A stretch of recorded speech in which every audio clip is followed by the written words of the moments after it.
গত শুক্রবার আমরা দেখেছি নিফটি এবং সেন্সেক্স দুটোই প্রায় প্রায় 2% মতো ডাউনফল করেছে। এই নিয়ে বেঞ্চমার্ক ইন্ডেক্স অর্থাৎ নিফটি এবং সেন্সেক্স মোটামুটি 15% মতো কারেকশন হয়ে গেছে।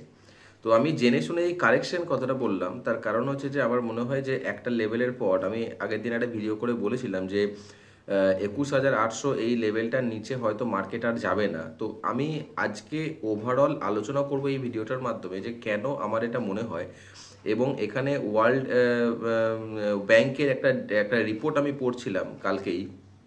তো সেখান থেকেও আমি কিছু কিছু পয়েন্ট এখানে তুলে ধরার চেষ্টা করব যে ওভারঅল ইন্ডিয়ান ইকোনমিতে যে ডাউনফলটা চলছে, ইন্ডিয়ান মার্কেটে যে ডাউনফলটা চলছে, এর প্রধান কারণ কি ট্যারিফের নীতি, মানে ট্রাম্পের ট্যারিফ নীতি, নাকি অন্য কোনো কারণ আছে, নাকি ইন্ডিয়ার ডোমেস্টিক মার্কেটই এর জন্য দায়ী?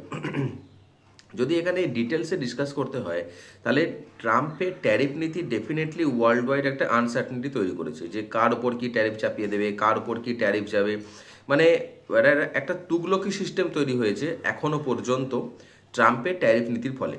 কিন্তু সমস্যা হচ্ছে যে শুধুমাত্র ট্রাম্পের ট্যারিফ নীতি কিন্তু ইন্ডিয়ান মার্কেটে ডাউনফলের জন্য কারণ নয়। তার থেকেও বড় কারণ হচ্ছে যে আমাদের ডোমেস্টিক মার্কেট। আচ্ছা, চায়নার যদি আমরা ডেটা দেখি লাস্ট 10 বছরে, তো চায়নার লাস্ট 10 বছরে 10% সিএজিআর দিয়েছে, অর্থাৎ প্রতি বছর 10% করে ওভারঅল গ্রোথ দিয়েছে চায়নার মার্কেট। কি চায়নার উপর কি কোনো টিএ পড়েনি, স্যাংশন পড়েনি? তাহলে চায়না কি করে দিল? কারণ চায়নার স্ট্রং একটা ডোমেস্টিক কনজামশন ছিল। ইন্ডিয়ার ডোমেস্টিক কনজামশনের অবস্থা খুবই খারাপ। বারবার এবার যে আমরা যদি এবছরের বাজেটটা বাদ দিই, তাহলে লাস্ট 3 বছরের যদি আমরা ইনকাম ট্যাক্স দেখি না, তাহলে সেক্ষেত্রে দেখবো ইনকাম ট্যাক্স লেভেলের মধ্যে খুব একটা কোনো ডিফারেন্স হয়নি। একে ট্যাক্স ড্রিফটিং বলে। মানে হলো যে মানুষের ইনকাম, ইনফ্লেশন বাড়ছে, টাকার দাম কমে যাচ্ছে, কিন্তু মানুষের ট্যাক্সের থ্রেশোল্ড পয়েন্টটা সেম আছে, অর্থাৎ প্রতি বছর একটা লোককে বেশি বেশি পরিমাণ ট্যাক্স দিতে হচ্ছে। এর ফলে কি হচ্ছে, আমাদের ডিসপোজেবল ইনকাম যেটাকে বলে, অর্থাৎ তোমার আমার হাতে যে টাকাটা খরচের জন্য আছে ট্যাক্স ফ্যাক্স দেওয়ার পরে, সেই টাকার পরিমাণটা কমে যাচ্ছে। এবার টাকার পরিমাণ যদি কমে যায়, তাহলে সেক্ষেত্রে মানুষের কনজামশন পাওয়ার কমে যাবে, মানে মানুষ খরচ করবে কম না। তাহলে মানুষ যদি খরচ কম করে, তাহলে কোম্পানিগুলো প্রোডাকশন কমে যাবে, প্রোডাকশন কমে গেলেই প্রফিটেবিলিটি কমে যাবে। একটা সিম্পল সাইকেল, এই সাইকেলটার মধ্যে ইন্ডিয়া ঢুকে গেছে। এটা 1 নাম্বার। 2 নাম্বার, যেটা সুপ্রিম কোর্টও কিছুদিন আগে রেকগনাইজ করেছে, যে আমাদের যে ফ্রি বি সিস্টেম চলছে, এই যে স্টেট গভর্নমেন্ট, প্রত্যেকটা স্টেট গভর্নমেন্ট হোক, সেন্ট্রাল গভর্নমেন্ট হোক, তারা সবসময় চাইছে কি আরও বেশি বেশি করে ফ্রিতে টাকা মানুষের হাতে দেওয়া হবে। এই যে ফ্রিতে টাকা দেওয়া হবে না, ফ্রিতে টাকা দেওয়া মানে এর মধ্যে কোনো ইকোনমি অ্যাক্টিভিটি নেই। তাহলে একটা লোক যদি ফ্রিতে টাকা পেয়ে যায়, সে কোনো ইকোনমি অ্যাক্টিভিটিতে অংশগ্রহণ করছে না, সেখানে কিন্তু ইকোনমির লস। এটা যেমন সত্য, সেরকম উল্টো দিকে এটাও ঠিক, যে যখন মানুষের হাতে ফ্রি টাকা চলে যাচ্ছে, তখন কি হচ্ছে না, ইন্ডিয়ার গভর্নমেন্ট বা স্টেট গভর্নমেন্ট তারা কিন্তু যে টাকাটা ফ্রিতে দিয়ে দিচ্ছে, সেই টাকাটা তারা ক্যাপেক্স এক্সপেন্ডিচার করতে পারতো, ক্যাপিটাল এক্সপেন্ডিচার করতে পারতো, ইনফ্রাস্ট্রাকচার এক্সপেন্ডিচার করতে পারতো, সেগুলো করতে পারছে না।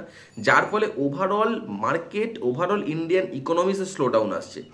এই দুটো হচ্ছে মেন কারণ, যেখান থেকে যদি আমরা বেরিয়ে না আসি, তাহলে কিন্তু আমাদের সমূহ বিপদ। এবার আমি ওয়ার্ল্ড ব্যাংকের যে রিপোর্টটা আমি সেদিন পড়ছিলাম, সেখানে বলছে কি যে ইন্ডিয়ার জিডিপির যা অবস্থা, যদি ইন্ডিয়াকে 2047 সালের মধ্যে ডেভেলপড নেশন হতে হয়, যেটা আমাদের মোদির স্বপ্ন, অমৃত ভারত প্রকল্পের আন্ডারে যেটা আছে, যে 2047 সালের মধ্যে ডেভেলপিং নেশন থেকে ডেভেলপড নেশন হবো, সেটা যদি করতে হয়, তাহলে ইন্ডিয়াকে যে হারে জিডিপি গ্রোথ দেখাতে হবে, সেটা হলো 7.4%। নোটেড, 7.4%। আমরা কোথায় পড়ে আছি এখন? যদি আমরা Q4 রেজাল্ট দেখি, Q4 রেজাল্ট এখন আসেনি, Q3 রেজাল্ট যেটা অফিসিয়ালি অ্যানাউন্স হয়েছে 6.2%, 6.2%, যেখানে আর টোটাল ওভারঅল কোয়ার্টারে দেখা যাচ্ছে, মানে ওভারঅল ইয়ারে দেখা যাচ্ছে 6.5% এক্সপেক্টেড জিডিপি গ্রোথ রেট। এখনো 1%-এর কাছাকাছি আমাদের ওভারঅল গ্রোথ রেট বাড়াতে হবে, অ্যাভারেজ গ্রোথ রেট বাড়াতে হবে। এটা কিন্তু, এটা করতে গেলে ভারতকে যে যে স্টেপগুলো নিতে হবে, তার প্রধান হচ্ছে ক্যাপিটাল এক্সপেন্ডিচার বাড়ানো, 1 নাম্বার। 2 নাম্বার, স্কিল্ড লেবার বাড়ানো, 2 নাম্বার। 3 নাম্বার, ফ্রি বিজ যে সিস্টেম চলছে এটা কিন্তু বন্ধ করা। 4 নাম্বার, কনজামশন বাড়ানো। তাহলে এই যে 4টে পয়েন্ট আমি বললাম, এই 4টে পয়েন্ট যে বললাম, এই 4টে পয়েন্ট হচ্ছে মেন। এইগুলোকে যদি আমরা ঠিকঠাক করতে পারি, তাহলে কিন্তু ইন্ডিয়ান মার্কেট উপরের দিকে যাওয়ার সম্ভাবনা আছে। এবার প্রশ্ন হলো কবে যাবে। আমরা অলরেডি দেখেছি যে আরবিআই মনিটারি পলিসি এবং ফিসকাল পলিসি, মানে RBI as well as India government, দুজনাই কিন্তু চেষ্টা করছে মানুষের হাতে বেশি করে টাকা দেওয়ার, মানে মানুষের হাতে ডিসপোজেবল ইনকাম বাড়ানোর, অর্থাৎ মানুষ যাতে খরচ করতে পারে।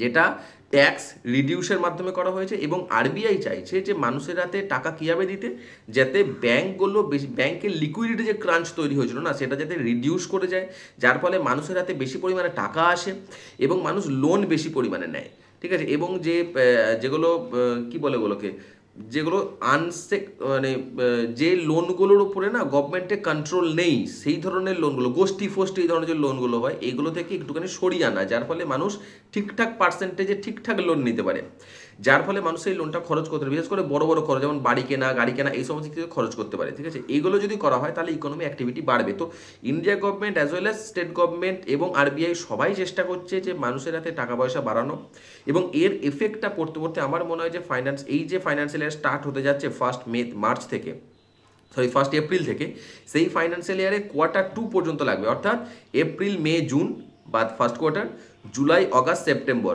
এই কোয়ার্টার পর্যন্ত গিয়ে আমরা কিন্তু একটা পজিটিভ ট্রেন্ড দেখতে পাবো, ঠিক আছে। এবং অক্টোবর নভেম্বর ডিসেম্বর এই যে Q3 যেটা থাকবে, সেই Q3-তে কিন্তু আমরা একটা ভালো রকম একটা প্রভাব দেখতে পাবো এই যে পুরো নীতিটার।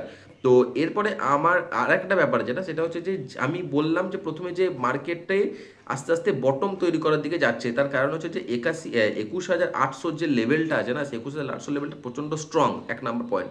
আর দু নম্বর পয়েন্ট হচ্ছে যে মার্কেট পড়তে পড়তে পড়তে পড়তে এমন একটা জায়গায় চলে এসছে, এর থেকে বেশি নিচে যাওয়ার সম্ভাবনা নেই। তার কারণ হচ্ছে যে ওয়ার্ল্ড মার্কেট কিন্তু খুব একটা খারাপ পারফর্ম করছে না, ইউএস মার্কেট খারাপ পারফর্ম করছে না, জাপানিজ মার্কেট খারাপ পারফর্ম করছে না, চায়না মার্কেট খারাপ পারফর্ম করছে না, কাজেই ইন্ডিয়ান মার্কেট খারাপ পারফর্ম যদি করে থাকে তো সেটা ইন্ডিয়ার সমস্যা, সেটা ওয়ার্ল্ডের সমস্যা নয়, ঠিক আছে। ওয়ার্ল্ডের ইকোনমিক্যাল সমস্যা কথা বলছে, এবং ওয়ার্ল্ডের সমস্যা যে ক্রিয়েট করছে একটাই ভদ্রলোক, সে হচ্ছে ডোনাল্ড ট্রাম্প।